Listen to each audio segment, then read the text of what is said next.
तो hello everyone, चलिए हम लोग बीएससी फिजिक्स स्टार्ट किए हुए थे। हमारा सेमेस्टर 1 चल रहा था और ये हमारा डे 5 होने वाला है। ये हमारा डे 5 होने वाला है और इस वीडियो में हम लोग ये जानेंगे कि इसमें कितने प्रकार से सवाल पूछे जा सकते हैं और हो सकता है कि ये हमारा बाइनोमियल थ्योरम का लास्ट वीडियो हो। तो चलिए हम लोग स्टार्ट करते हैं। बाइनोमियल थ्योरम हमने क्या क्या देखा हुआ था। तो सबसे पहले हमने ये देखा था कि बाइनोमियल थ्योरम क्या होता है। तो बाइनोमियल थ्योरम हमने ये देखा हुआ था कि ये बाइनोमियल थ्योरम है, a+b⁴n। इसको हम लोग इस प्रकार से बाइनोमियल थ्योरम लिख सकते हैं। और इसको हमने कैसे शॉर्ट करके लिखा हुआ था, इसको हम लोग बाइनोमियल थ्योरम को शॉर्ट करके इस प्रकार का लिखे थे। इसको हम लोग यहाँ पे जब बड़ा करेंगे, एक्सपेंड करेंगे तो यही आएगा, बाइनोमियल थ्योरम ही वापस आएगा। उसके बाद हमने ये देखा था कि इसका जो कोफिशिएंट निकालते हैं वो कोफिशिएंट कैसे निकालते हैं। तो ये कोफिशिएंट था, coefficient NCR is equal to n का फैक्टोरियल अपॉन r का factorial into n minus r का फैक्टोरियल, जहाँ पे n क्या है तो नेचुरल नंबर है और r क्या है तो होल नंबर है। नेचुरल नंबर कहने का मतलब होता है ये 1 2 3 4 5 6 7 सो ऑन वहाँ पे चलते रहेगा। उसके बाद ये क्या है 0 1 2 3 डॉट डॉट डॉट ऐसे आगे बढ़ता रहेगा। तो ये हमारा होल नंबर है, ठीक है। और हमने NCR क्या है तो ये कोफिशिएंट ऑफ बाइनोमियल थ्योरम, थोड़ा सा यहाँ पे शॉर्ट कर दिए हैं बीटी को, इतना तो कर ही सकते हैं। यह है बाइनोमियल थ्योरम का कोफिशिएंट। अब हम लोग ये जानते हैं कि फैक्टर कैसे निकालते हैं। पहले हम लोग ये देख लेते हैं कि फैक्टर कैसे निकालते हैं, उसके बाद हम लोग कोफिशिएंट निकालेंगे, क्योंकि फैक्टर निकालेंगे तभी तो हम यहाँ पे फैक्टर का मान रखेंगे। उसके बाद हम लोग सीखेंगे, ठीक है। उसके बाद हमने 3 फार्मूला आप लोगों को बताया था। 3 फार्मूला कौन कौन सा। तो पहला हमने बताया था कि NC0 ये किसके बराबर होता है तो 1 के बराबर होता है। ये हम इसको आज प्रूव करेंगे। दूसरा हमने क्या बताया हुआ था कि NC1 का वैल्यू n के बराबर होता है। फिर हमने क्या बताया था कि NCn का वैल्यू 1 के बराबर होता है। फिर हमने क्या बताया हुआ था कि NCR is equal to NCn minus r, यानी कि हमने ये बताया था कि इधर का फर्स्ट टर्म और इधर का लास्ट टर्म का जो होगा कोफिशिएंट वो सेम होगा।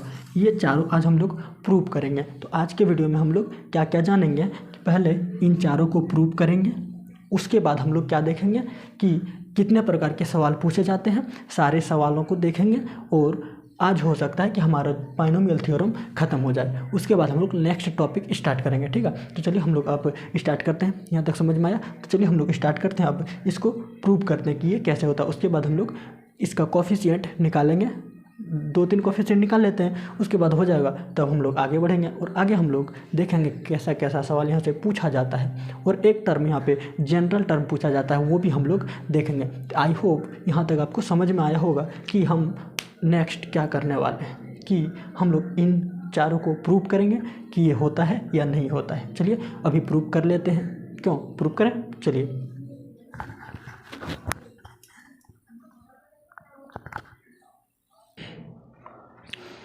तो चलिए अब हम लोग प्रूव करेंगे ये चारों फार्मूला। आई होप कि आपको ये चारों फार्मूला पता होगा। हम लोग इसको प्रूव करते हैं क्योंकि हम इसको बाइनोमियल थ्योरम में बहुत अधिक यूज करते हैं कोफिशिएंट निकालने के लिए। तो हम लोग NC0 इज इक्वल टू 1 क्यों होता है ये प्रूव करेंगे। NC1 is equal to n क्यों होता है ये प्रूव करेंगे। फिर हम प्रूव करेंगे NCn इज इक्वल टू 1 क्यों होता है। फिर हम लोग लास्ट में प्रूव करेंगे कि NCR is equal to NCn minus r क्यों होता है, वो हमने साइड में लिखा हुआ है। चारों को हम लोग प्रूव करते हैं। तो चलिए हम लोग देख लेते हैं। पहले उससे पहले इसको प्रूव करने से पहले आपको एक बात को ध्यान में रखना होगा कि factorial of 0 is equal to 1 होता है। ये आपको मानना होगा, ये आपको मानना होगा कि 0 का जो फैक्टोरियल होगा वो 1 के बराबर होगा। चलिए हम लोग इसको कहीं पे साइड पे लिख देते हैं कि 0 का जो फैक्टोरियल होगा वो 1 के बराबर होगा। ये आपको ध्यान में रखना होगा। चलिए अब हम लोग प्रूव करते हैं इस चीज़ को। अब NC0 को हम क्या लिख सकते हैं कि n का फैक्टोरियल अपॉन 0 का फैक्टोरियल इंटू n माइनस 0 का फैक्टोरियल। क्यों, क्योंकि NCR का फॉर्मूला क्या होता है, NCR is equal to n का फैक्टोरियल अपॉन r का factorial into n minus r का फैक्टोरियल, यही होता है। तो हम लोग यहाँ पे r की जगह पे 0 है तो यहाँ पे हम लोग सब जगह 0 रख रहे हैं r की जगह पे, ठीक है। हम लोग ये प्रूव करते हैं। चलिए अब हम लोग आगे बढ़ेंगे, तो आगे हम लोग इसको सॉल्व करेंगे तो इसको कुछ इस प्रकार से लिखेंगे, n का फैक्टोरियल अपॉन 0 का फैक्टोरियल, n माइनस 0 का फैक्टोरियल यानी कि n का फैक्टोरियल इंटू n का फैक्टोरियल। अब n का फैक्टोरियल n का फैक्टोरियल कट जाएगा, अब बचेगा क्या, तो ऊपर में 1 अपॉन 0 का फैक्टोरियल। अभी हमने क्या बताया कि 0 का फैक्टोरियल आपको 1 मानना होगा, 0 का फैक्टोरियल आपको 1 मानना होगा, तभी आप ये प्रूव कर पाएंगे। इसलिए हमने आपको कहा कि 0 का फैक्टोरियल 1 मानना होगा। अब यहाँ पे अगर हम 0 का फैक्टोरियल बराबर 1 होता है, 1 क्यों माने, अगर हम लोग इसको 0 मान लेते ना, तो अभी किसी भी संख्या को 0 से भाग देते हैं तो वो क्या होता है, इन्फिनिटी हो जाता है। वो क्या हो जाता है, इन्फिनिटी हो जाता है। तो 0 से भाग देंगे तो इन्फिनिटी हो जाएगा, समझ में आया। तो इसीलिए हमने माना था कि 0 का फैक्टोरियल 1 होगा।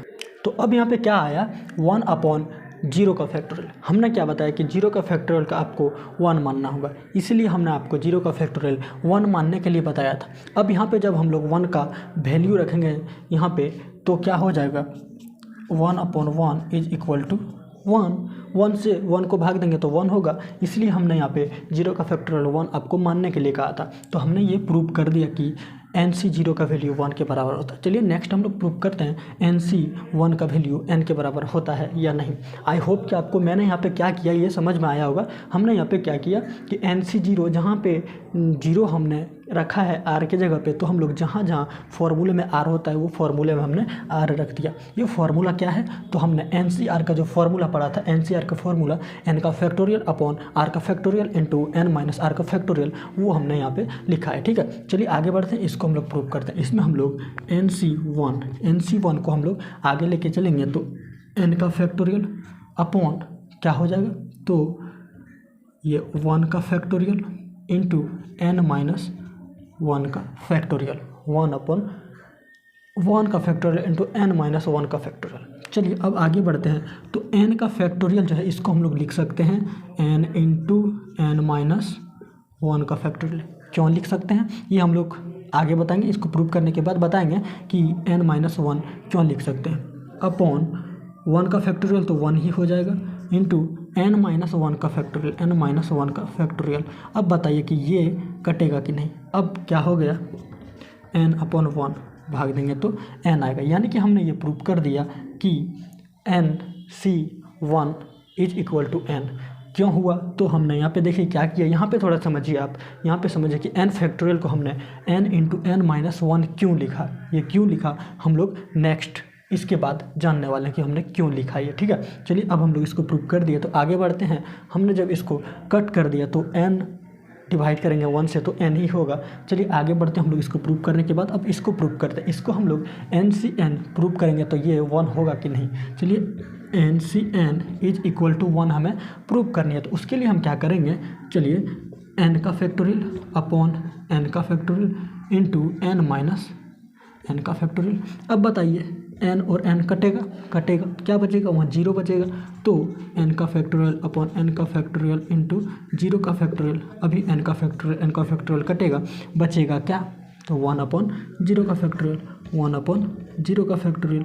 एक बात बताइए, अभी हमने यही तो प्रूव किया कि 1 अपॉन 0 का फैक्टोरियल हम लोग 1 लेंगे। क्यों लेंगे, क्योंकि हमने 0 का फैक्टोरियल 1 माना है, 0 का फैक्टोरियल हमने यहाँ पे 1 माना है। चलिए आगे बढ़ते हैं, तो हम लोग इसको 1 मानेंगे। ठीक है, 1 हो जाएगा। अब यहाँ पे हो गया प्रूव, क्या प्रूव हो गया, तो NCN का वैल्यू 1 होता है। नेक्स्ट हम लोग प्रूव करेंगे NCR is equal to NCN minus R होता है या नहीं। चलिए हम लोग अब इसको प्रूव करते हैं। तो इसको प्रूव करने के लिए हम क्या करेंगे, इस वैल्यू को देखेंगे प्रूव करके कि ये आता है कि नहीं।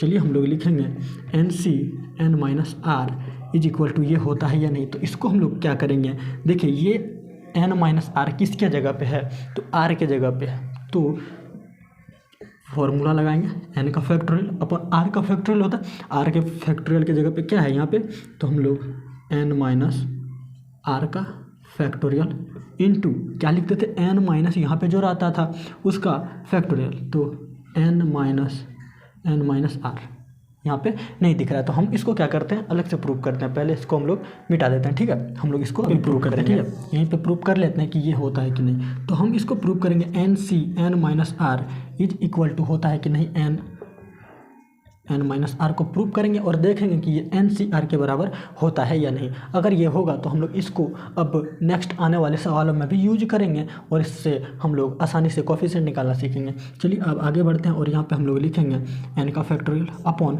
आर के फैक्टोरियल के जगह पे यहाँ पे क्या लिखा हुआ है, एन माइनस आर। तो हम लोग उसको यूज करेंगे एन माइनस आर का फैक्टोरियल इंटू यहाँ पे क्या करते थे हम लोग, एन माइनस आर करते थे। तो आर के जगह पे जो है वो हम लोग घटाएंगे इसमें। तो एन माइनस आर इसका फैक्टोरियल। अब यहाँ पे देखिए, जब इस ब्रैकेट को हम लोग तोड़ेंगे तो क्या होगा, एन का factorial upon N minus R का फैक्टोरियल इंटू क्या हो जाएगा, इसको हम लोग तोड़ेंगे तो क्या होगा, N minus N plus R का फैक्टोरियल। यहाँ पे किसी को दिक्कत, नो दिक्कत। तो यहाँ पे देखिए क्या किया हमने, इसको ब्रैकेट को तोड़ेंगे तो ये माइनस माइनस प्लस हो गया आर और ये माइनस प्लस माइनस हो गया एन। अब एन से एन कट गया, बचा क्या, एन का factorial upon N minus R का फैक्टोरियल इंटू आर का फैक्टोरियल।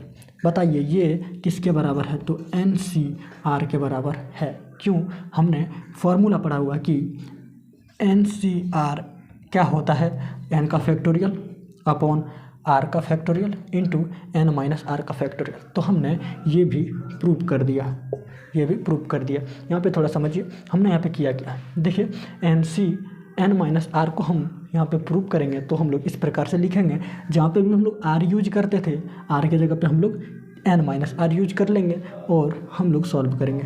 तो क्या होगा, एन माइनस आर फैक्टोरियल ये लिखेंगे। उसके बाद एन माइनस मतलब कि हम फॉर्मूला में क्या लिखे थे, देखिए फॉर्मूला एक बार हम लोग देख लेते हैं, उसके बाद अच्छे से समझ में आएगी कि एन का फैक्टोरियल आर का factorial into N minus R का फैक्टोरियल। आपको लग रहा होगा कि ये एन माइनस आर यहाँ पे लिखा है, नहीं ये एन माइनस आर नहीं है, ये आर का फैक्टोरियल हमने यहाँ पे लिखा है।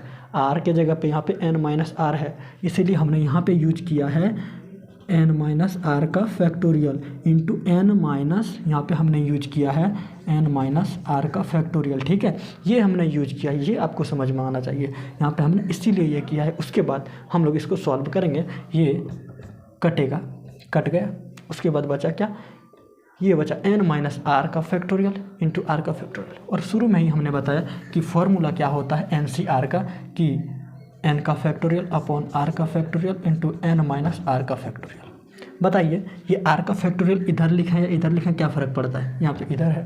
तो ये हमने प्रूव कर दिया कि ये चारों फॉर्मूला। चलिए नेक्स्ट हम लोग देखते हैं, एक जनरल टर्म होता है। जनरल टर्म क्या होता है वो हम लोग प्रूव करेंगे। उसके बाद जनरल टर्म प्रूव करने के बाद कितने सवाल यहाँ से पूछे जा सकते हैं वो हम लोग देखते हैं, ठीक है। चलिए आगे बढ़ते हैं, आगे हम लोग देखेंगे जनरल टर्म। तो चलिए अब हम लोग सीखेंगे कि फैक्टोरियल कैसे निकालते हैं और फैक्टोरियल निकालने की क्या ज़रूरत है। फैक्टोरियल निकालने की हमें ज़रूरत इसीलिए है क्योंकि हम फैक्टोरियल निकालने के बाद कोफिशिएंट जो निकालेंगे आसानी से निकाल पाएंगे। चलिए पहले फैक्टोरियल देख लेते हैं कि क्या होता है। देखिए फैक्टोरियल, आप डालेंगे हेडिंग फैक्टोरियल। फैक्टोरियल क्या होता है, तो फैक्टोरियल हम लोग इसको डिनोट करते हैं उल्टा आई से, या फिर कहीं कहीं पे इसे एंगल की तरह दिखाया जाता है। यहाँ पे एन का फैक्टोरियल, एन का फैक्टोरियल यहाँ पे, तो ये एंगल की तरह दिखता है इसलिए हम लोग इसको यूज नहीं करते। तो ये होता है फैक्टोरियल। क्या होता है ये फैक्टोरियल। आप लोग हेडिंग डालेंगे फैक्टोरियल, उसके बाद लिखेंगे कि इसको इस प्रकार से डिनोट किया जाता है। फैक्टोरियल कहने का क्या मतलब होता है, इसका मतलब ये होता है कि हम लोग जब भी एन का फैक्टोरियल निकाल लेंगे तो n into N minus one into N minus two into dot dot dot dot dot जाएगा कहाँ तक, तो 3, 2, 1 तक जाएगा। यानी कि एग्जाम्पल से समझते हैं कि हमने ऐसे क्यों किया। और अभी हमने थोड़ा देर पहले यूज किया था ना उसमें प्रूव करने के लिए कि n into N minus one का फैक्टोरियल इसीलिए होता है, हम लोग यहाँ पे बताएंगे। तो n का फैक्टोरियल यानी कि हम लोग अभी 5 का फैक्टोरियल अगर प्रूव करें, 5 का फैक्टोरियल तो क्या हो जाएगा 5। हमने क्या बताया कि n का फैक्टोरियल n लिखेंगे 5 लिखेंगे इंटू हम लोग यहाँ पे 5 लिखेंगे इंटू एन माइनस वन यानी कि 5 माइनस 1 का फैक्टोरियल हमने ये लिखा था। उस एग्जाम्पल में हम लोग 5 - 4 इंटू फिर करेंगे तो 5 - 2, तो ये कहाँ तक जाएगा, तो 2 1 तक, क्योंकि 3 2 1 तक जाता है, ये लास्ट 1 तक जाता है। क्यों आ जाता है, चलिए हम लोग सीखते हैं। अब हम लोग इसको सॉल्व करें तो 5 × 4 × 3 × 2 × 1 तक जाता है। कभी भी फैक्टोरियल निकालेंगे तो वो जहाँ से है वहाँ से 1 तक जाएगा। तो हम लोग क्या करते हैं, अगर 5 का फैक्टोरियल ये होता है तो 4 का फैक्टोरियल क्या होगा, 4 × 3 × 2 × 1 होगा कि नहीं, होगा कि नहीं। ये हमने इस फॉर्मूले के आधार पर किया। तो देखिए 5 का फैक्टोरियल का हम ये नहीं लिख सकते हैं क्या कि 4 का फैक्टोरियल कहाँ से है, यहाँ से 4 3 2 1 ये है, तो हम लोग इसको लिख सकते हैं 5 × 4 का फैक्टोरियल। इसलिए हमने वहाँ पे यूज किया था n × n - 1 का फैक्टोरियल होगा। चलिए एक और एग्जांपल समझते हैं। जैसे कि हमें बोला है 50 का फैक्टोरियल निकालना, तो हम क्या करेंगे, पहले 50 × 50 - 1 करेंगे तो क्या हो जाएगा, यहाँ पे 49 के आगे भी हम लोग बढ़ते जाएंगे तो ऐसे 1 तक जाएगा। लेकिन हम लोग यहाँ पे 1 ना लिखने का, इसको ऐसे भी लिख सकते हैं। लेकिन ऐसे हम लोग क्यों लिखते हैं, कब ज़रूरत पड़ती है कि 49 फैक्टोरियल ही लिख के छोड़ दिया जाना है। तो हम लोग जैसे कि एग्जाम्पल हम लोग समझेंगे कि जैसे रिक्वायर्ड होगा वैसा ही हम लोग उसको मानेंगे। ठीक है, चलिए हम लोग कुछ अब सॉल्व कर लेते हैं। कोफिशिएंट हम लोग सॉल्व करते हैं। तो कोफिशिएंट हम लोग निकालेंगे तो उसमें हमें जैसे जैसे रिक्वायर्ड होगा वैसे वैसे हम लोग उसमें पुट करते जाएंगे कि हमें यहाँ तक रखना है। हम लोग ऐसे नहीं लिख सकते हैं क्या, n × n - 1 का फैक्टोरियल। क्यों, क्योंकि n - 1 का फैक्टोरियल n फैक्टोरियल को हम लोग लिख सकते हैं n - 1 का फैक्टोरियल। ये हमको ऐसे भी लिखना हो तो हमें n - 2 का फैक्टोरियल भी लिख सकते हैं। तो हम लोग इसलिए वहाँ पे यूज किए थे n - 1 का फैक्टोरियल। ठीक है, चलिए अब हम लोग सीखते हैं कि कैसे हम लोग कोफिशिएंट ऑफ बाइनोमियल थ्योरम निकालते हैं। कोफिशिएंट ऑफ बाइनोमियल थ्योरम हम लोग निकालेंगे। तो चलिए सबसे पहले कोफिशिएंट ऑफ बाइनोमियल थ्योरम निकालने से पहले NCR = n, यहाँ पे क्या हो जाता है फॉर्मूला, n का फैक्टोरियल अपॉन r का फैक्टोरियल इंटू n - r का फैक्टोरियल, ये हो जाता है फॉर्मूला। चलिए हम लोग इस पे अब लगाएंगे और फॉर्मूला निकालेंगे। जैसे कि हमें निकालना है 9C3। चलिए हम लोग इसको निकालते हैं। क्या हो जाएगा, 9 × 8 इंटू क्या लिखेंगे, 7 × 6 × 5 × 4 × 3 का फैक्टोरियल। अभी आपको हम बताएंगे कि इसमें 3 का फैक्टोरियल हमने यूज क्यों किया।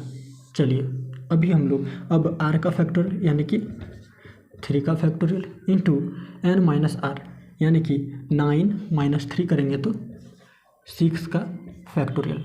अभी बताइए आप, हमें रिक्वायर्ड है 6 फैक्टोरियल की, तो हम लोग यहाँ पे 6 फैक्टोरियल तक ही रखेंगे और बाकी को कटा देंगे। ठीक है, बाकी को छोड़ देंगे, यहीं तक हम लोग गुना करेंगे, 6 का फैक्टोरियल तक रखेंगे। देखिए अब 6 का फैक्टोरियल 6 के फैक्टोरियल से कट जाएगा, बचेगा क्या, 3 का फैक्टोरियल अपॉन ये, इसको हम लोग सॉल्व कर लेंगे तो आसानी होगी। इसीलिए हम लोग यूज कर लेते हैं इस फैक्टोरियल का ऊपर में भी। ठीक है, इसलिए हम लोग इसका यूज करते हैं। चलिए अभी हम लोग समझते हैं इसको हम लोग शॉर्ट में कैसे यूज करेंगे। जैसे अगर आपको बोल दिया जाए कि 100C3 का फैक्टोरियल या फिर 97 का फैक्टोरियल, तो आप गुना करते करते करते थक जाएंगे। तो इसको हम लोग ट्रिक्स के माध्यम से सॉर्ट करते हैं। जैसे कि हमने क्या पढ़ा कि NCR = NCn - r होता है। हम लोग ये फॉर्मूला यहाँ पे यूज करते हैं। कैसे, देखिए हम लोग यूज करेंगे 100C, n का वैल्यू 100 - 3, 100 - 3, तो हम लोग 97 होता है कि नहीं, 100 - 3 करेंगे 97 होगा, यानी कि 100C3 ये हम लोग निकाल लेंगे, आसानी से निकाल सकते हैं। चलिए इसको हमने यूज किया, हमने अभी थोड़ी देर पहले ये फॉर्मूला बताया था, इसको हमने अभी यूज कर लिया आपके सामने। चलिए हम ये समझते हैं कि इसको और भी ट्रिकीदार कैसे बनाया जा सकता है, यानी कि हमें ज़्यादा मेहनत ना करना पड़े। कैसे, देखिए यहीं से आप ट्रिक बना सकते हैं। कैसे बना सकते हैं, देखिए 9C3 कितना बोला गया है, 3 बार बोला गया है, तो हमने ऊपर में क्या रखा है, 3 टर्म रखा है। 9 8 7, 9 को बोला है 3 बार करना है, तो हम लोग इसको 3 बार किए, उसके बाद 3 का फैक्टोरियल लिख दिए, तो जो आंसर आएगा वही आंसर हो जाएगा। हमें इधर इतना करने की ज़रूरत नहीं पड़ेगी अगर शॉर्ट में आप चाहें तो। उसी तरह से हम लोग 100C3 को कैसे निकाल सकते हैं, 100C3 को कैसे निकाल सकते हैं, तो हम लोग निकालेंगे 100 × 99 × 98 अपॉन 3 का फैक्टोरियल। बताइए 3 का फैक्टोरियल कितना होता है, तो 6 होता है। क्यों होता है, 3 × 2 × 1 करेंगे तो 3 दूनी 6, तो हम लोग बहुत ही आसानी से निकाल सकते हैं। तो इस प्रकार से हम निकाल पाए कैसे फैक्टोरियल। अब आपके लिए एक फैक्टोरियल निकालना होगा, आप निकालेंगे 10C2 का फैक्टोरियल क्या होगा और कमेंट करेंगे इसका फैक्टोरियल क्या होगा, इसका कोफिशिएंट का वैल्यू क्या होगा। ये कोफिशिएंट आप निकाल के कमेंट करेंगे, ठीक है, आपको कमेंट करनी है। चलिए अब हम लोग सीखते हैं कि हमने कोफिशिएंट निकालना सीख गया, तो अब हम लोग एक जनरल टर्म होता है वो जनरल टर्म निकालना सीखते हैं, जनरल टर्म निकालना सीखते हैं। यानी कि अभी तक हमने क्या सीखा, तो 4 फार्मूले को प्रूव किए, उसके बाद हमने ये देखा कि हम लोग कोफिशिएंट कैसे निकालते हैं। अभी हमने ये जो निकाला ये कोफिशिएंट था, कोफिशिएंट हमने निकालना सीखा, फिर हमने फैक्टोरियल क्या होता है ये सीखा। चलिए नेक्स्ट हम लोग देखते हैं इसमें जनरल टर्म क्या देखेंगे, हम लोग जनरल टर्म क्या होता है ये देख लेते हैं। उसके बाद हम लोग देखेंगे कि कैसा कैसा सवाल यहाँ से पूछा जाता है, ठीक है। चलिए हम लोग अब देखते हैं कि क्या होता है जनरल टर्म। अब हम सीखेंगे कि जनरल टर्म क्या होता है, तो आप हेडिंग डालेंगे जनरल टर्म। चलिए आप हेडिंग डालेंगे जनरल टर्म और हम लोग सीखते हैं कि जनरल टर्म क्या होता है। हम लोग लिखेंगे जनरल टर्म, आप लोग जनरल टर्म लिखेंगे, यहाँ पे हमने शॉर्टकट यूज किया है जनरल टर्म। तो हम लोग जनरल टर्म को कैसे निकाल सकते हैं, एक एग्जांपल से समझते हैं। जैसे कि हम यहाँ पे a + b⁴n को हम लोग सॉल्व करेंगे, तो a⁴n + nc1 a⁴n - 1 b⁴1 plus dot dot ऐसे ही कहाँ तक जाएगा, तो b⁴n यहीं पे लिख देते हैं, हो जाएगा b⁴n तक जाएगा। आई होप ये आपको समझ में आया होगा। ये हमने बाइनोमियल थ्योरम का यूज किया है यहाँ पे और इसको लिखा। चलिए जनरल टर्म क्या होता है हम लोग वो जानते हैं। जनरल टर्म कहने का ये मतलब होता है कि आपको बीच में से कोई एक टर्म पूछ लिया जाएगा, ना तो आपको r बताया जाएगा ना ही आपको कुछ और बताया जाएगा, ठीक है। आप लोगों को सॉल्व करना होगा उस टर्म को और बताना होगा कि उस टर्म का वैल्यू क्या होगा, उस टर्म का वैल्यू क्या होगा ये आपको बताना होगा, ठीक है। चलिए आगे बढ़ते हैं। हम लोग ये जानते हैं कि क्या जनरल टर्म कहने का क्या मतलब होता है, एग्जांपल से हम लोग समझते हैं, ठीक है। एग्जांपल से समझेंगे कि क्या होता है जनरल टर्म।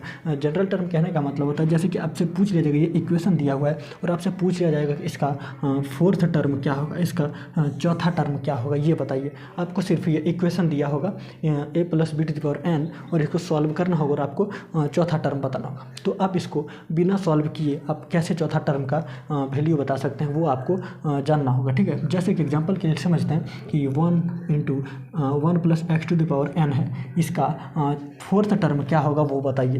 तो आप इसमें बिना कुछ तामझाम के, ये ऑब्जेक्टिव टाइप का क्वेश्चन है, इसमें आपको ऑब्जेक्टिव क्वेश्चन पूछा जाता है। हम लोग आगे देखेंगे कि कैसे सवाल यहाँ से पूछा जाता है, ठीक है। आगे बढ़ते हैं, यहाँ पे हम लोग देखेंगे कैसा सवाल पूछा जाता है। इस टर्म को सॉल्व करके आपको बताना होगा कि 4th टर्म क्या है। तो आपको एग्जाम में उतना टाइम नहीं मिलेगा कि आप इसको सॉल्व करेंगे और बताएंगे, तो इसलिए हम लोग यूज करते हैं जनरल टर्म का, ठीक है। इसलिए हम लोग जनरल टर्म का यूज करते हैं। जनरल टर्म का यूज हम लोग इसीलिए करते हैं कि इसका शॉर्टकट में हम लोग बता दें कि क्या होगा इसका आंसर, ठीक है। चलिए हम लोग सीखते हैं। जनरल टर्म की बात करें तो टर्म नंबर 4 हमें क्या बोला गया है, टर्म नंबर 4 ज्ञात करने के लिए, टर्म नंबर 4 ज्ञात करने के लिए अगर हम लोग इसमें देखें तो टर्म नंबर 4 क्या होगा, इसको सॉल्व करते हैं, देखते हैं टर्म नंबर 4 क्या होता है। टर्म नंबर 4 कहने का मतलब क्या होता है वो हम लोग देखते हैं। तो पहला टर्म जब हम लोग सॉल्व करेंगे तो इस पे पावर 1 पे पावर n होगा, यानी कि ये 1 हो जाएगा, प्लस हम लोग इसको सॉल्व करेंगे तो क्या हो जाएगा, तो nc1 पे पावर n-1 और x पे पावर 1 प्लस 4था टर्म यहाँ बोला गया है। तो 4था टर्म हम लोग देखते हैं, अभी सॉल्व करके देख लेते हैं, बाद में हम लोग इसका ट्रिक्स कैसे होता है, ट्रिक कैसे यूज होता है वो हम लोग सीखेंगे। तो पहले सॉल्व करके देखते हैं इसका आंसर क्या होता है, उसके बाद सॉल्व करेंगे तो क्या हो जाएगा, nc2 n-2 x⁴2।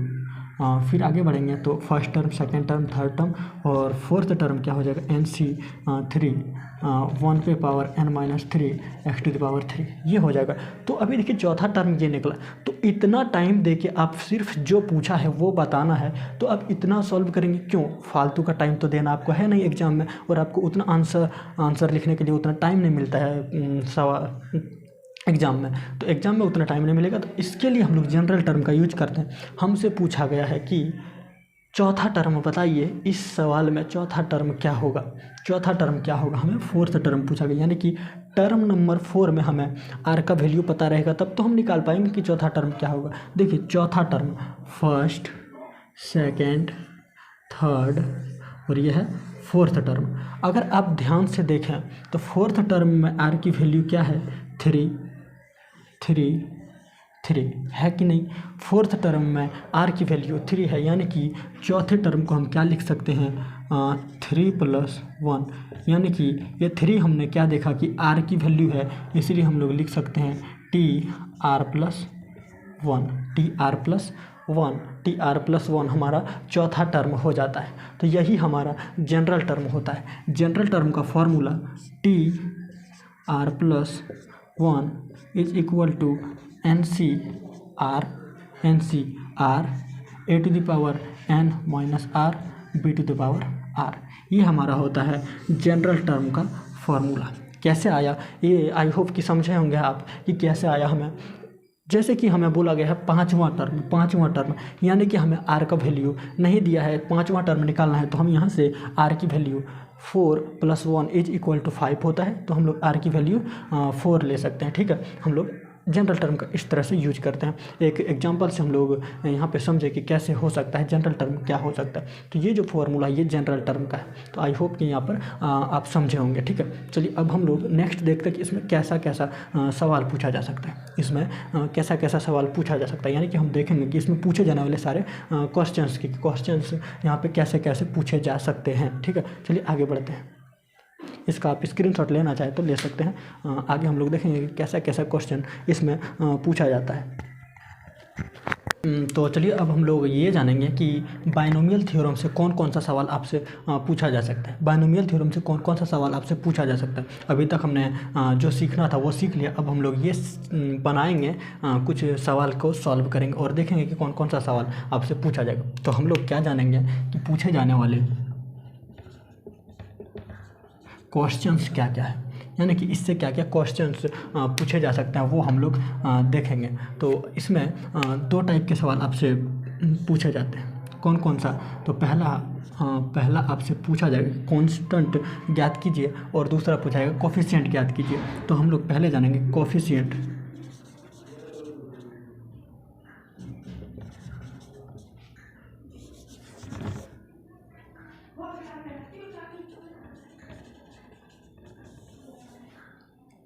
तो आपसे 2 तरह के सवाल पूछे जाएंगे कि find the coefficient and find the constant. तो फाइंड द कोफिशिएंट ज्ञात करने के लिए 2 तरीके से आपसे पूछा जाएगा। पहला होगा कि x⁴n यानी कि x⁴r बोल सकते हैं इसको। x⁴r का कोफिशिएंट क्या होगा? r के जगह पे कुछ भी हो सकता है, जैसे x⁴n कहने का मतलब होता है 1 2 3 4 5 6 7 10। जैसा सवाल पूछा जाएगा वो आपको दिया रहेगा। ठीक है, पहला कोफिशिएंट जो ज्ञात करने के लिए आपसे बोला जाएगा वो इस प्रकार से बोला जाएगा x⁴n का कोफिशिएंट क्या होगा वो आप बताइए कि x⁴n का कोफिशिएंट क्या होगा। दूसरा आपसे ये पूछा जाएगा कि बताइए कि इंडिपेंडेंट ऑफ x। दूसरा पूछा जाएगा इंडिपेंडेंट ऑफ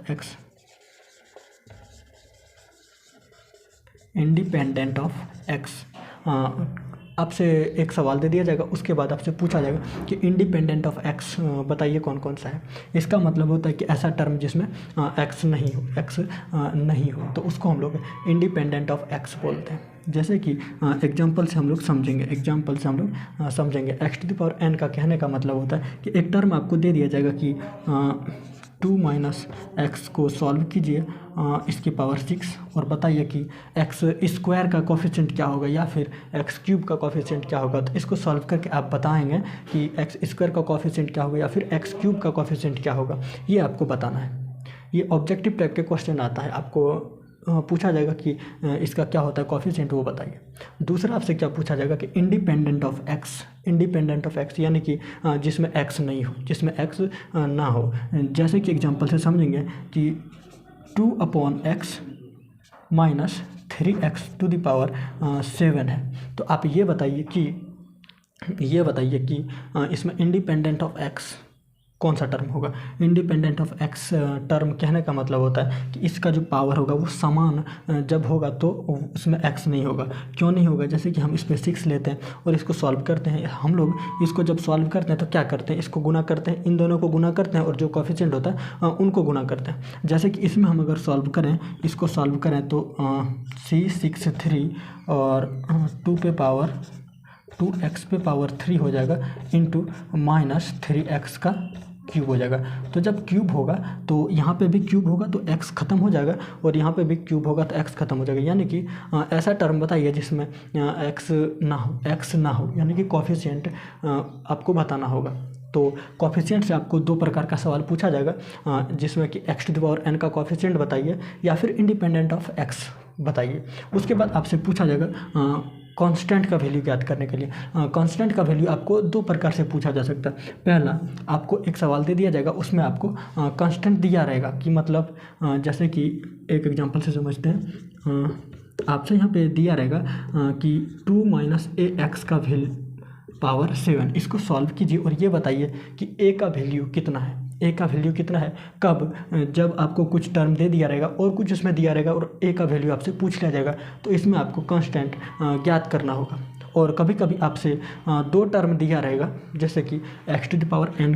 पहला सवाल यहाँ से पूछा जाएगा कि x to the power n का जो कोफिशिएंट होगा वो यहाँ पे पूछा जाएगा और इसमें कांस्टेंट पूछा जाएगा। इस सवाल में अगर आपको सॉल्व करने दे दिया जाए और पूछा जाए कि x टू द पावर 3 का जो कांस्टेंट है, constant x to the power 3 का जो a कांस्टेंट होगा उसका वैल्यू बताइए। या फिर आपसे क्या पूछा जा सकता है कि 2 कोफिशिएंट दिया हुआ है, यानी कि इस टर्म को जब आप सॉल्व करेंगे तो कहीं पर आएगा कि नहीं कि x का स्क्वायर प्लस x का क्यूब, ऐसे एक टर्म आएगा, x का क्यूब का टर्म आएगा, माइनस प्लस कुछ भी रहे ये आएगा। उसके बाद इसका कुछ कोफिशिएंट होगा, इसका भी कुछ कोफिशिएंट होगा। आपको सवाल में ये दे दिया जाएगा कि ये सवाल है और इसका कोफिशिएंट जो है एक्स स्क्वायर का और एक्स क्यूब का वो बराबर है, कोफिशिएंट बराबर है। आपको ये बताना है कि ए का वैल्यू कितना है। हम लोग आगे सवाल देखेंगे। अभी आप ये समझ गए, चलिए आगे बढ़ते हैं। यहाँ से भी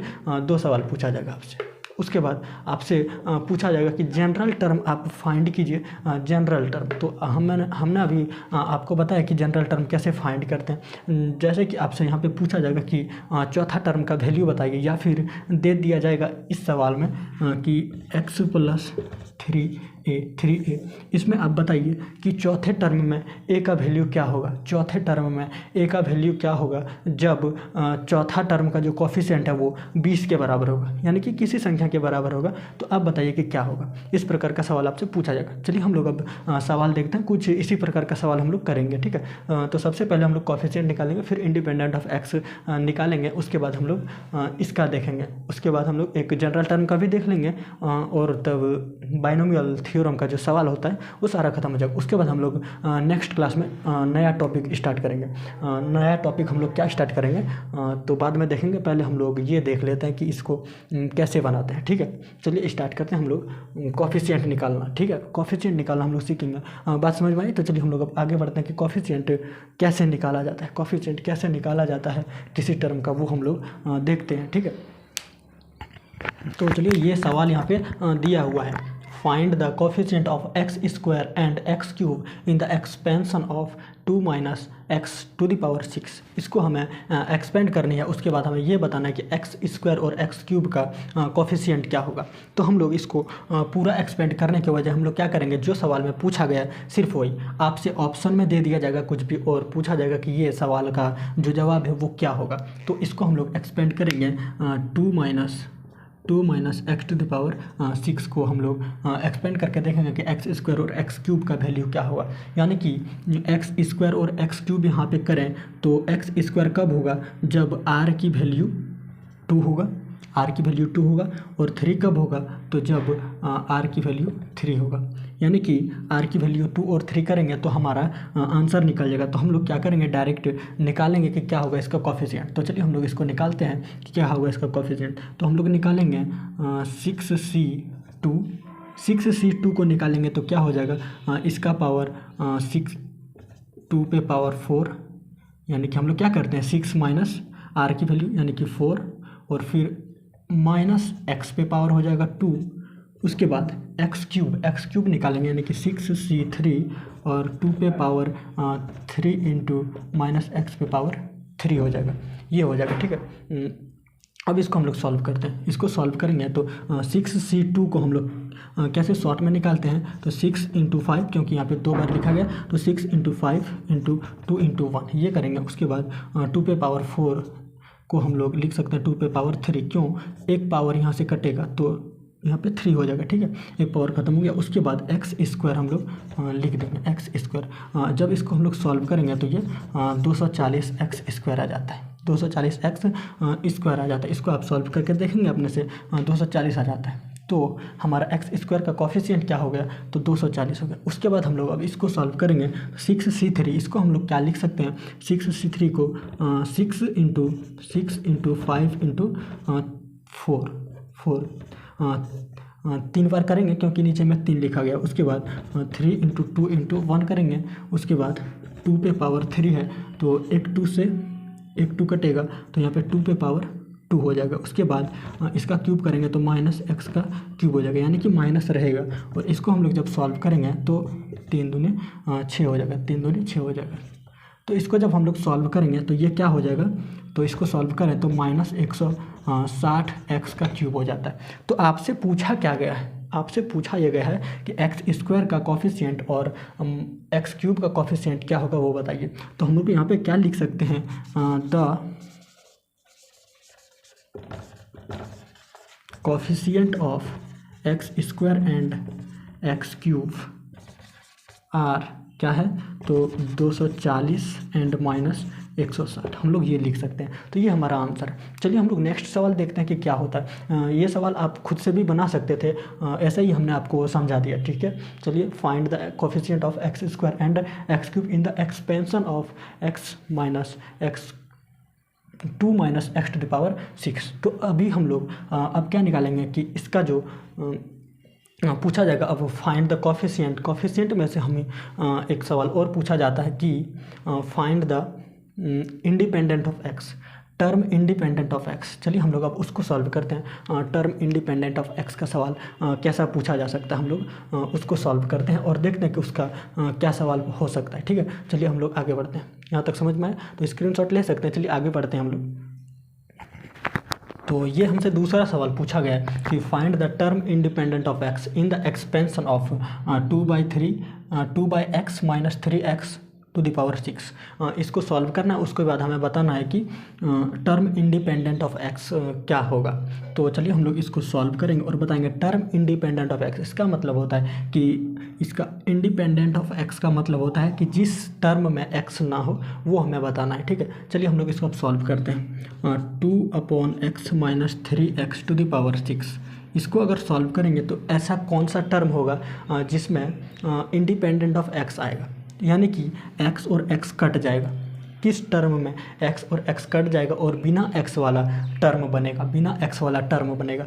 तो कब कट सकता है ये, जब इसका पावर सेम होगा, क्योंकि हम लोग जब इसको सॉल्व करते हैं तो गुना करते हैं। गुना करने के बाद हम अगर पावर सेम रहे तो कटा देंगे, नहीं रहे तो क्या कटाएंगे। तो हम लोग पावर सेम कहाँ रहेगा, ये 6 है, यानी कि 3 दोनों को दे दें तो कट सकता है, 3 दोनों को दे दें तो कट सकता है। इसीलिए हम लोग R3 निकालते हैं। ठीक है, R3 निकाल के देखते हैं कि होता है कि नहीं।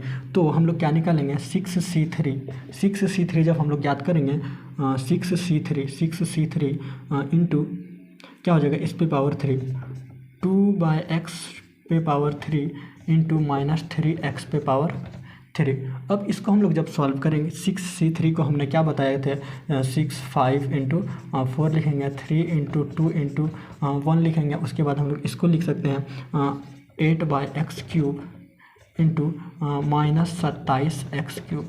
एक्स क्यूब से एक्स क्यूब कट जाएगा तो क्या बचेगा। अब इसको हम लोग सॉल्व करेंगे तो 3 दूनी 6 बचा क्या, तो 20 × 8 गुना -27। तो ये इसमें देखिए x नहीं है, इसमें x नहीं है, ये x नहीं है, यानी कि यही टर्म हमें ज्ञात करने के लिए बोला गया था। तो हम लोग इसको सॉल्व करें तो क्या हो जाएगा माइनस, तो इसको जब गुना करेंगे तो हो जाएगा -4320, ये हो जाएगा आंसर। तो ये हमें पूछा गया था, ठीक है। ये हमारा क्वेश्चन था। चलिए हम लोग नेक्स्ट अब देखते हैं कि हमसे ये पूछा जाता है कि कांस्टेंट ज्ञात कीजिए, कांस्टेंट ज्ञात कीजिए, वो भी कब। तो चलिए हम लोग देखते हैं सवाल को, उसमें हम लोग समझते हैं कि क्या क्या सवाल पूछा जा सकता है। तो हम लोग टाइप टू का क्वेश्चन नंबर 1 देखेंगे। हमारा पहला टाइप था जिसमें हमें कांस्टेंट ज्ञात, जिसमें हमें कोफिशिएंट ज्ञात करने के लिए बोला जाता था, लेकिन अभी हमें कांस्टेंट ज्ञात करने के लिए बोला जाएगा। उसके बाद देखेंगे कि कौन कौन सा सवाल कब कहाँ पे पूछा गया, ठीक है। चलिए हम लोग पहले उसको देख लेते हैं। तो चलिए आगे बढ़ते हैं। आगे हम लोग देखेंगे कि कांस्टेंट कैसे ज्ञात कर सकते हैं, हम कांस्टेंट कैसे ज्ञात कर सकते हैं। तो आज का हमारा ये तीसरा सवाल है। इसमें हम ये पूछा गया हमसे कि find the value of the non zero constant a. यहाँ पे एक सवाल दिया गया है 2 + ax⁻7 और इसमें a की वैल्यू बताया गया है कि जीरो नहीं है और बोला गया कि इन the expansion of this term when the coefficient of x and x² is equal. यानी कि सवाल में क्या दिया गया है कि ये एक इक्वेशन है x + 2 + ax⁻7 और ये बताना है कि a की वैल्यू क्या है, लेकिन बताया गया है कि a की वैल्यू 0 के बराबर नहीं है और ये बताया गया है कि x का कोफिशिएंट एंड x² का कोफिशिएंट, यानी कि x का कुछ कोफिशिएंट होगा और x² का कुछ कोफिशिएंट होगा, वो दोनों बराबर है। यानी कि आपको यहीं पे कुछ हिंट दिया गया है, आप इसको समझें और इसको सॉल्व अगर कर पाते हैं तो देखिए सॉल्व कीजिए, नहीं तो हम इसको सॉल्व करते हैं, ठीक है। कमेंट कीजिए अगर आप इसको सॉल्व कर पाते हैं तो। ये एक्सप्रेशन दिया गया और इसमें आपको ये पूछा गया कि a की वैल्यू क्या होगी, पूछा गया है कि a की वैल्यू क्या होगी, ये आपको बताना है, a की वैल्यू आपको बताना है, ठीक है। चलिए हम लोग अब इसको सॉल्व करते हैं। a की वैल्यू बताना है। यहाँ पे दिया क्या गया है कि x का जो कोफिशिएंट है वो x² के कोफिशिएंट से बराबर होगा। यानी कि हम ये मान लेते हैं कि अगर इसका कोफिशिएंट a है और इसका 2a² है, तो क्या हो जाएगा a और 2a² बराबर हो जाएगा।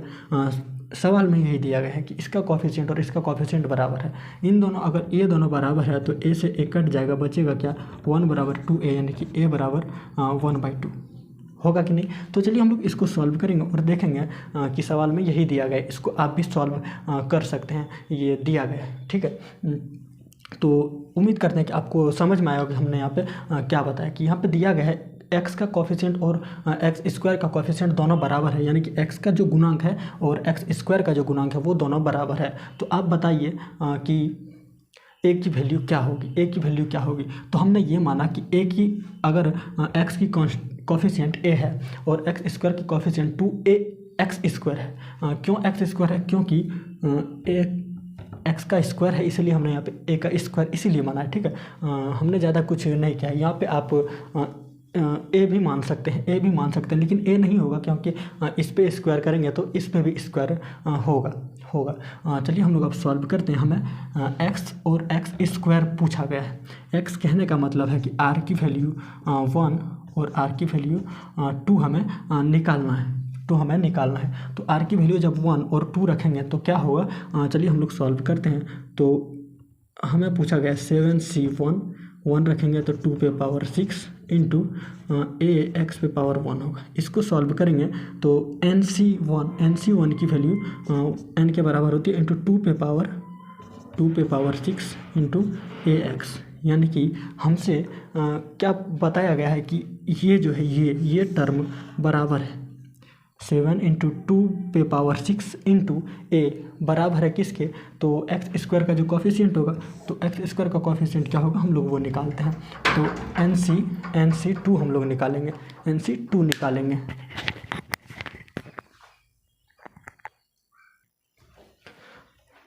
तो चलिए अब हम लोग इसको निकालते हैं कि r की वैल्यू 2 रख के हम लोग इसको सॉल्व करते हैं। तो क्या हो जाएगी 7c2 और 2 पे पावर 7 माइनस 2 करेंगे तो 5 और ax पे पावर कितना हो जाएगा तो 2 हो जाएगा। 2 अगर हम लोग करेंगे तो इसका स्क्वायर होगा, इसका भी स्क्वायर होगा, इसीलिए हमने वहाँ पे स्क्वायर लिया था। तो इसको हम लोग सॉल्व करेंगे तो 7 इंटू 6 इंटू 2 का फैक्टोरियल 2 ही होता है। उसके बाद 2 पे पावर 5, 2 पे पावर हम लोग 5 करेंगे, 2 पे पावर 5 करेंगे तो एक 2 से एक 2 खत्म हो जाएगा, यानी कि पावर 4 हो जाएगा, पावर इसका 4 हो जाएगा, 4 हो जाएगा। उसके बाद ये क्या हो जाएगा ए स्क्वायर इंटू एक्स स्क्वायर। तो उसमें क्या बताया गया था कि ये वैल्यू और ये वैल्यू एक दूसरे के बराबर है। तो हम लोग इसको अगर सॉल्व करें तो इसमें 7, इसमें भी 7 दोनों कट जाएगा, इसमें एक a और इसमें एक a कट जाएगा। तो बचा क्या हमारे पास 2 पे पावर 6, यहाँ पे 2 पे पावर 4 है।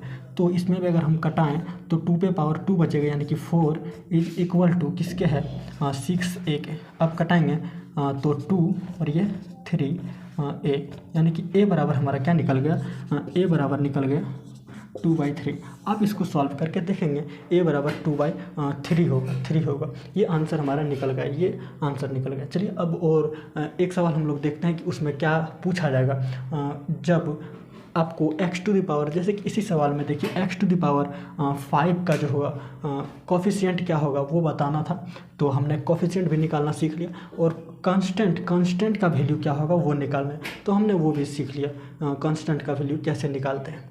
कब, जब दो कोफिशिएंट एक दूसरे के इक्वल, ये हमने समझा। चलिए नेक्स्ट सवाल हम लोग बनाते हैं। यहाँ तक आपको समझ में आएगा तो आपको इसको स्क्रीनशॉट ले लीजिए। चलिए हम लोग अब नेक्स्ट देखते हैं कि कौन सा सवाल हम बनाएंगे। तो यहाँ पे हमने 2 सवाल लिखा है, यहाँ पे 2 सवाल हमने लिखा है।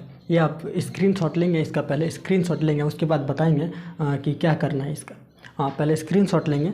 चलिए अब हम लोग ये देखते हैं। यहाँ पे 2 सवाल दिया हुआ है, सवाल नंबर 4 और 5।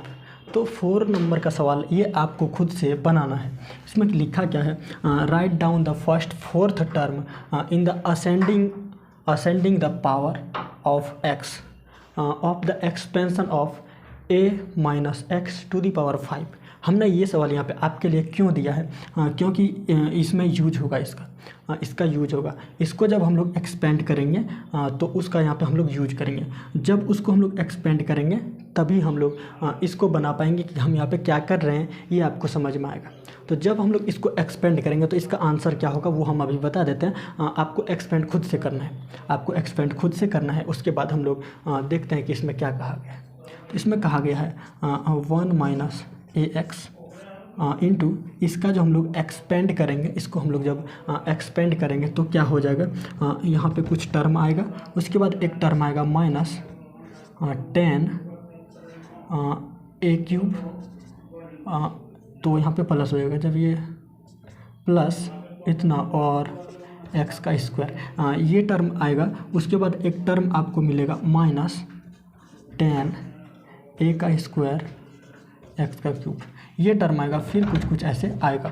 तो आप इसको एक्सपेंड करेंगे, एक्सपेंड करने के बाद आपको देखने को मिलेगा कि कुछ टर्म यहाँ पे आता है, कुछ टर्म उधर आता है, लेकिन यहाँ पे ये 2 टर्म आपको देखने को मिलेगा, तो हमारे लिए ये 2 टर्म इम्पॉर्टेंट है। इसीलिए इम्पॉर्टेंट क्यों है तो हम लोग देखेंगे, क्योंकि हमसे बोला गया एक्स क्यूब बोला गया है। तो एक्स क्यूब कहाँ होता है, तो ये एक्स क्यूब है। उसके बाद हमसे बोला गया है कि एक्स क्यूब हम लोग जब इसको गुना करेंगे तो एक्स क्यूब हो जाएगा, ठीक है। हम लोग एक्स क्यूब कर देंगे उसको। चलिए हम लोग पहले 1 से गुना करेंगे, फिर माइनस ए एक्स से गुना करेंगे उन दोनों को। तो गुना जब करेंगे हम लोग 1 से गुना करेंगे तो वो 1 ही रहेगा, कोई फ़ायदा नहीं होगा, इसलिए हम लोग इससे गुना कर लेते हैं। 1 से गुना करेंगे तो कोई फ़ायदा नहीं होगा, इसलिए हम लोग क्योंकि 1 तो वही रह जाएगा ना, 1 से गुना करेंगे तो वही रह जाएगा, तो हम लोग इसको गुना करते हैं माइनस ए एक्स से। तो चलिए माइनस ए एक्स से हम लोग गुना करेंगे तो क्या होगा, वो हम लोग देखते हैं, क्या होगा वो देखते हैं। तो चलिए गुना करते हैं इसको कि क्या होगा, इसको गुना करते हैं। हम कैसे गुना करेंगे, इसको इससे गुना करेंगे। तो सबसे पहले आप देखिए इसमें क्या हो जाएगा। जब हम लोग इसको 1 से गुना करेंगे इसको, तो क्या हो जाएगा, ये यही रह जाएगा। तो हम लोग हम लोग क्या लेंगे, एक्स क्यूब का सिर्फ लेंगे, एक्स स्क्वायर का नहीं लेंगे। आप लोगों को लगेगा कि पहले 1 से गुना करना चाहिए दोनों को, फिर ए से गुना करना चाहिए दोनों को। हाँ, ऐसा करना चाहिए, लेकिन हम ऐसा नहीं करेंगे क्योंकि हम इसको ज़्यादा बड़ा नहीं करने वाले हैं। आप चाहें तो इसको सॉल्व करके देख सकते हैं। इसको अगर इससे पहले गुना करेंगे फिर गुना करेंगे तो बहुत लंबा हो जाएगा। हमें सिर्फ एक्स क्यूब चाहिए। तो एक्स क्यूब बनाने के लिए हमको क्या करना होगा, एक्स क्यूब बनाने के लिए माइनस ए एक्स से इसको गुना करना होगा और 1 से इसको गुना कर देंगे तो ये तो है ही, ये तो है ही। ठीक है, चलिए हम लोग अब इसको गुना करते हैं, इसको गुना करते हैं। तो चलिए अब हम लोग इसको गुना कर लेते हैं। गुना करने के बाद देखेंगे कि क्या होगा।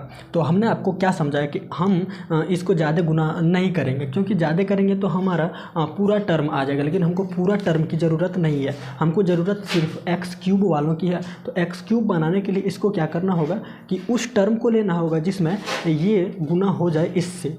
तो गुना तो 1 से भी होगा, इधर भी जो आएगा पूरा होगा, पूरा गुना होगा 1 से, और ए स्क्वायर से भी, ए एक्स से भी पूरा गुना होगा। लेकिन हमें पूरा की ज़रूरत नहीं है, हमें ज़रूरत है सिर्फ एक्स क्यूब की। एक्स क्यूब की ज़रूरत है क्योंकि यहाँ पे बोला गया है कि the coefficient of x cube in the expansion of this is equal to -200 यानी कि एक्स क्यूब का जो कोफिशिएंट होगा वो -200 के बराबर होगा। इसीलिए हम एक्स क्यूब ले रहे हैं। उसके बाद बोला है find the possible value of constant a की क्या क्या पॉसिबल हो सकती है, पॉसिबल वैल्यू हो सकती है, वो हमें ज्ञात करनी है। चलिए हम लोग अब सॉल्व करते हैं। इसमें जब हम लोग गुना करेंगे तो ये क्या हो जाएगा, माइनस ए एक्स से इसको गुना कर देते हैं तो एक्स क्यूब आ जाएगा, 10 ए क्यूब एक्स स्क्वायर। इसको गुना करेंगे तो इसमें एक्स क्यूब आ जाएगा। ये हमें चाहिए, ये हमें चाहिए। इन द एक्सपेंशन ऑफ इतना इज इक्वल टू इतना। ठीक है, उसके बाद -1 से गुना करेंगे तो 10 ए स्क्वायर एक्स क्यूब हो जाएगा। 1 से गुना करेंगे तो ये ऐसा ऐसा ही रह जाएगा। उसके बाद इससे गुना करेंगे तो -10 a⁴ एक्स का क्यूब -10 ए स्क्वायर एक्स का क्यूब। ये बताइए कि हमें क्या कहा गया कि एक्स क्यूब का जो कोफिशिएंट है वो -200 के बराबर है, यानी कि एक्स क्यूब हमें चाहिए, एक्स क्यूब हमें चाहिए। तो हम क्या करेंगे, एक्स क्यूब को यहाँ पे कॉमन कर लेंगे तो -10 a⁴ -10 ए का स्क्वायर कॉमन करेंगे तो क्या हो जाएगा, एक्स क्यूब। तो क्या कहा गया है इसमें, कोफिशिएंट ऑफ एक्स क्यूब का जो गुणांक है ये किसके बराबर है, तो 200 के बराबर है। यानी कि अब हम ये लिख सकते हैं कि ये बराबर है किसके, 200 के। तो चलिए हम लोग इधर बनाएंगे, इसको हम इरेज करते हैं। आप स्क्रीनशॉट इसको लेंगे, स्क्रीनशॉट लेंगे। चलिए हमने यहाँ पे क्या किया, इसको 1 से गुना करेंगे इसको, और -a x से गुना करेंगे इसको। हमने क्यों किया, इसको अगर हम चाहें तो पूरा गुना कर सकते हैं, लेकिन हमको पूरा की ज़रूरत नहीं है, इसीलिए नहीं कर रहे हैं। हमें सिर्फ एक्स क्यूब चाहिए, तो किसी तरह से एक्स क्यूब दोनों को बना के हम ले रहे हैं। ठीक है, किसी तरह से एक्स क्यूब बना के ले रहे हैं। चलिए हम लोग इसको अब सॉल्व करते हैं। तो ये कोफिशिएंट ये किसके बराबर है, तो -200 के बराबर है। ये सवाल में दिया गया है। सवाल को आप जरा समझिए कि the coefficient of x cube in the expansion of this term is equal to -200, यानी कि इसको जब हम लोग एक्सपेंड करेंगे तो एक्स क्यूब जो आएगा उसका कोफिशिएंट -200 के बराबर है। हम लोग पहले इसको एक्सपेंड करेंगे। आप इसको यहाँ पे सवाल आपको इसलिए दिया गया है कि आप इसको 4th टर्म तक एक्सपेंड कीजिए, 4th टर्म तक एक्सपेंड कीजिए, क्योंकि 4th टर्म तक जब आप एक्सपेंड करोगे ना तो ये आ जाएगा, ये आ जाएगा, यहाँ तक आ जाएगा। आप चाहें तो पूरा एक्सपेंड कर सकते हैं। चलिए हम इसको बनाते हैं। यहाँ पे हमारा क्या आ गया, इसको हम इरेज करते हैं। यहाँ पे आ गया कि -10 a⁴ एक्स तो नहीं है यहाँ पे, तो -10 a⁴ -10 ए का स्क्वायर बराबर -200 है। अगर हम लोग 10 को कॉमन करें तो हो जाएगा क्या, -10 को कॉमन करें a⁴ माइनस ये प्लस हो जाएगा a² इज इक्वल टू -200। तो माइनस कट जाएगा और 10 से 1 0 खत्म हो जाएगा। यानी कि हमारा हुआ क्या, a⁴ प्लस a² बराबर 20 हो गया, 20। इसको हम लोग इधर लाएंगे तो क्या होगा, a का square a⁴ a² minus 20 is equal to 0। अब इसको आप सॉल्व कर सकते हैं। आप क्लास 10th में भी ये सॉल्व करना तो सीखे ही होंगे, इसको आप सीखे ही होंगे, इसको आप सॉल्व कर सकते हैं। तो कैसे सॉल्व करेंगे, तो इसको हम लोग लिखेंगे a⁴ प्लस इसको हम अगर लिखें 5a² माइनस 4 ए स्क्वायर, तो घट के तो ये ए स्क्वायर ही आएगा, घट के तो ये ए स्क्वायर ही आएगा, -20 = 0। अब हम लोग यहाँ से ए स्क्वायर को कॉमन लें तो बचेगा क्या, तो इसमें से ए स्क्वायर लेंगे, इसमें से ए स्क्वायर को कॉमन करेंगे। अब ध्यान से देखेंगे, ए स्क्वायर को कॉमन करेंगे, ए स्क्वायर को कॉमन करेंगे तो यहाँ पे ए स्क्वायर प्लस यहाँ पे ए स्क्वायर लेंगे तो 5 बचेगा। अब हम लोग यहाँ पे -4 को कॉमन करेंगे, इसमें से -4 को कॉमन करेंगे तो बचेगा क्या, ए स्क्वायर, और इसमें भी -4 को लेंगे तो बचेगा क्या, 5 = 0। अब यहाँ पे देखें तो ए स्क्वायर प्लस 5 हम लोग इसको कॉमन करेंगे, ए स्क्वायर प्लस 5 को, तो बचेगा क्या, इसमें से ए स्क्वायर प्लस 5 को कॉमन करेंगे तो बचेगा ए स्क्वायर -4 = 0। यानी कि अब हम ये कह सकते हैं ये बराबर है 0 के या फिर ये बराबर है 0 के। इसका स्क्रीनशॉट आप लेंगे, इसका स्क्रीनशॉट लेंगे हम लोग, आगे हम लोग देखते हैं इसको सॉल्व करके। तो इसको जब हम लोग सॉल्व करेंगे, तो क्या आ जाएगा, हमारे पास दो वैल्यू है, क्या है, ए स्क्वायर प्लस 5 ये 0 के बराबर है, या फिर ए स्क्वायर -4 = 0 ये है। ये दो टर्म हमारे पास यहाँ से आ गया। अब हम लोग ए स्क्वायर बराबर लिखें तो क्या हो जाएगा, -5 हो जाएगा। तो ए की वैल्यू माइनस तो नहीं हो सकता है, क्योंकि ए बराबर हम लोग जब लिखेंगे अंडर रूट 5 हो जाएगा, तो रूट के अंदर माइनस ये टर्म नहीं होगा, इसको हम लोग नहीं लेंगे। अब इसको हम लोग लेंगे तो ए स्क्वायर बराबर क्या हो जाता है, 4, ए बराबर हो जाएगा +-2 हो जाएगा। यानी कि ए की वैल्यू पॉसिबल वैल्यू यहाँ पे पूछा गया है, तो हम लोग ए की वैल्यू 2 और -2 भी हो सकता है। तो हम लोग यहाँ पे क्या लिख देंगे, द पॉसिबल वैल्यू ऑफ ए, क्या लिखेंगे, द पॉसिबल, यहाँ से हम लोग लिखेंगे the possible value of constant A is, क्या हो सकता है, +2 एंड -2। हम लोग ये आंसर निकाल दिए। आई होप यहाँ तक समझ में आया होगा। तो चलिए हम लोग अब देखते हैं कि अभी तक कितने सवाल हैं जो आए हैं, हम लोग उसको सॉल्व करने की कोशिश करते हैं, ठीक है। चलिए हम लोग नेक्स्ट सवाल देखते हैं। तो चलिए ये हमारा एक और सवाल है, इसको हम लोग बना के देखते हैं कि इसमें क्या कहा गया। इसमें कहा गया है कि 1 +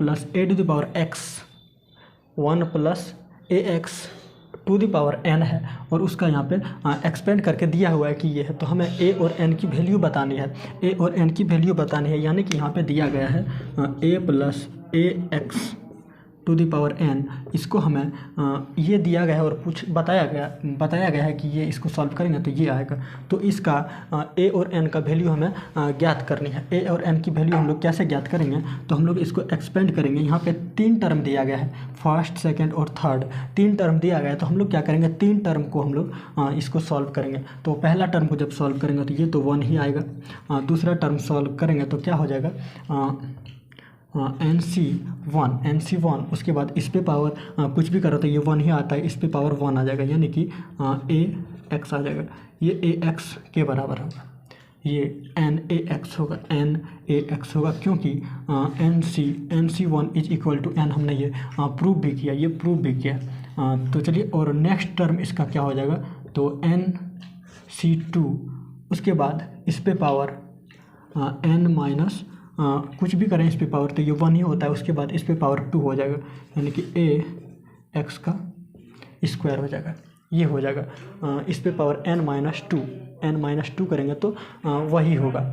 इसको अब सॉल्व करेंगे तो ये आगे चलते जाएगा, हम लोग उसको आगे सॉल्व नहीं करेंगे क्योंकि यहाँ पे 3 टर्म दे रखा है। इसको हम लोग सॉल्व करेंगे तो 1 + nax प्लस हम लोग NC2 को कैसे लिख सकते हैं कि n का फैक्टोरियल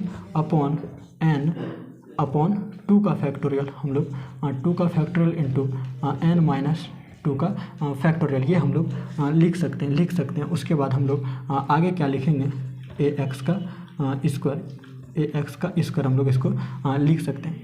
तो सवाल में क्या दिया गया है कि ये इसका वैल्यू यानी कि na बराबर 8 है। यहाँ पे देखिए सवाल में दिया गया है कि ये जो दूसरा टर्म है इसका वैल्यू 8 के बराबर है, कोफिशिएंट ऑफ x = 8 यहाँ पे दिया गया है। और उसके बाद दिया गया x स्क्वायर का कोफिशिएंट 24 के बराबर है, यानी कि इसका जो कोफिशिएंट है वो 24 के बराबर है। तो हम लोग यहाँ पे लिख सकते हैं n का फैक्टोरियल अपॉन 2 का फैक्टोरियल इंटू n माइनस 2 का factorial is equal two into A square यहाँ पे हो जाएगा। तो इसको हम लोग सॉल्व करें तो ए स्क्वायर एक्स स्क्वायर होगा, तो ए स्क्वायर भी यहाँ पे रहेगा। ए स्क्वायर इज इक्वल टू कितना है यहाँ पे 24 दिया गया है, ये 24 के बराबर है। तो अब इसको हम लोग अगर सॉल्व करें, इसको सॉल्व करें तो n-2 है, तो हम लोग इसको कैसे सॉल्व करेंगे, पहले इसको हम लोग इक्वेशन 1 और इसको इक्वेशन 2 मान लेते हैं। इसको हम लोग सॉल्व करते हैं, पहले इक्वेशन 2 को सॉल्व करते हैं। इक्वेशन 2 में क्या कहा गया है कि n का फैक्टोरियल, तो इसको n का फैक्टोरियल को हम लोग ऐसे भी लिख सकते हैं n into n-1 into n-2 का फैक्टोरियल। हमने ऐसा क्यों किया, क्योंकि हमें यहाँ पे कटाना है। उसके बाद हम लोग 2 का फैक्टोरियल 2 ही होगा, 2 का फैक्टोरियल 2 ही होगा।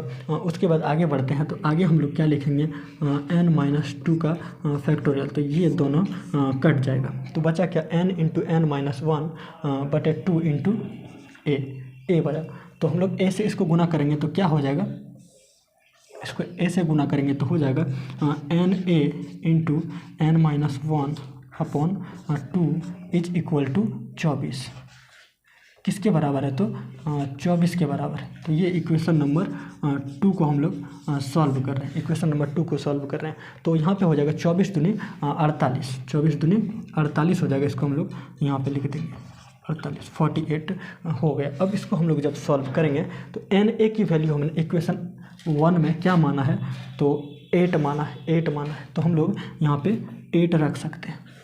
यहाँ पे n(a) के जगह पे 8 रख सकते हैं, लेकिन हम लोग यहाँ पे देखेंगे a स्क्वायर था, यहाँ पे a स्क्वायर था, तो यहाँ पे n(a) स्क्वायर हो जाएगा, n(a) स्क्वायर हो जाएगा, n(a) स्क्वायर जब अंदर में मल्टीप्लाई करेंगे तो क्या हो जाएगा, n का स्क्वायर और a का भी स्क्वायर हो जाएगा, यानी कि n का भी स्क्वायर n(a) का whole square minus n(a) into a, ऐसा हो जाएगा। इसको आप सॉल्व करके देखेंगे, इसको 48 के बराबर हो जाएगा, 48 के बराबर। n(a) जगह पर हम लोग 8 रखेंगे तो ये 64 हो जाएगा, 64 हो जाएगा, 64 8 इंटू 8 करेंगे तो 64 हो जाएगा। ये 64 माइनस यहाँ पे रखेंगे तो 8a इज इक्वल टू 48। तो हम लोग जब इसको सॉल्व करेंगे तो क्या हो जाएगा, यहाँ पे a है 8a, इसको जब हम लोग सॉल्व करेंगे तो 64 माइनस 48 कर देंगे हम लोग, इसको इधर ले आएंगे, इसको इधर ले आएंगे तो क्या हो जाएगा 64, हम लोग 64 minus 48 is equal to 8a के बराबर। तो हम लोग जब माइनस करेंगे तो क्या हो जाएगा 6 और यहाँ पे 1, 8a, यानी कि a बराबर आ जाएगा 2, a बराबर 2 है। तो इक्वेशन 1 में हम लोग 2 रखेंगे तो n बराबर क्या हो जाएगा, n बराबर हो जाएगा, यहाँ पे 2 रखेंगे तो 4। ये हमारे निकल गया a और n का वैल्यू, यही हमें निकालना था। तो ये हमारा अंतिम सवाल है। चलिए, उम्मीद करते हैं कि ये समझ में आया होगा कैसे किया हमने। तो आप इसका स्क्रीनशॉट लेना चाहें तो ले सकते हैं। चलिए, हम लोग अब नेक्स्ट क्लास में मिलेंगे और नेक्स्ट क्लास में हम एक नया टॉपिक के साथ मिलेंगे। तो थैंक्स फॉर वाचिंग। चलिए, मिलते हैं नेक्स्ट वीडियो में। अभी तक चैनल को सब्सक्राइब नहीं किया तो चैनल को सब्सक्राइब कर लीजिए ताकि आने वाले सारे वीडियोज आपको मिलते रहे। तो थैंक्स फॉर वाचिंग, मिलते हैं नेक्स्ट वीडियो में, और नेक्स्ट वीडियो में हम लोग नया टॉपिक लाएंगे। तो थैंक्स फॉर वाचिंग।